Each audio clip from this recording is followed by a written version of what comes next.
I want to share a bit of a blunt-ish opinion about my ambitions with language learning and my connection to the Vietnamese language.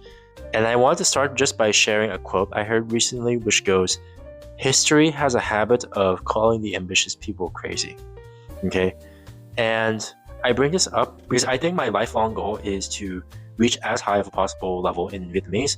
Um, whether that's like close to like native fluency or like where I just match my Vietnamese level to my English, and keep in mind my English is at a decently high level. I'm college educated in English, and I'm currently a graduate student in the United States, so I can talk about a decent amount of topics. I'm well literate, I'm well read, and if I can someday get my Vietnamese to that level, and then also in terms of like daily functionality and use, I think that would make me really happy. I think that would be a nice goal to sort of work towards. And I'm not saying it's going to be easy, of course, but it's something I've always kind of dreamed of doing, just so that I could, just so I could use the language like every day at the most amounts that I can, right? At the maximum amounts that I can.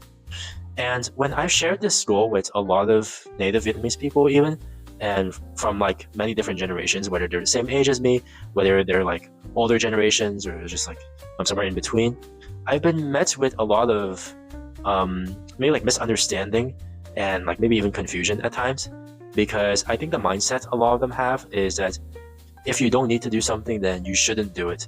Okay, like they come from a very pragmatic, practical mindset. So whenever I've told them my goal is to reach like 100% fluency in Vietnamese, they've been saying, "Oh, you don't need to do that," or "Your Vietnamese is already good," or "You're not going to be living in Vietnam, so why do you need to do that?" So like it feels weird. Whenever I tell them I'm trying to learn about this topic in Vietnamese, they would maybe say something like, "Oh, so do you want to teach that in Vietnam?" And the answer is no. The answer is probably not. I live in the United States. I'm not going to be going to Vietnam anytime soon, but I can still do it just because I want to. There doesn't have to be a practical reason that goes with it. And I think this comes from them having a scarcity mindset of sorts. So they think that time and money is very precious, which it is, of course. I'm not denying that. But then that leads to the mindset that if you don't do something that's worth your time, if like something's not worth like their time to them, in that if it's not like productive, then it shouldn't be done. So then when I tell them that I'm trying to learn the language to a level that may not necessarily be useful for my life, then they think that it's not a reasonable goal to reach. But then to that, I respectfully have to disagree with them.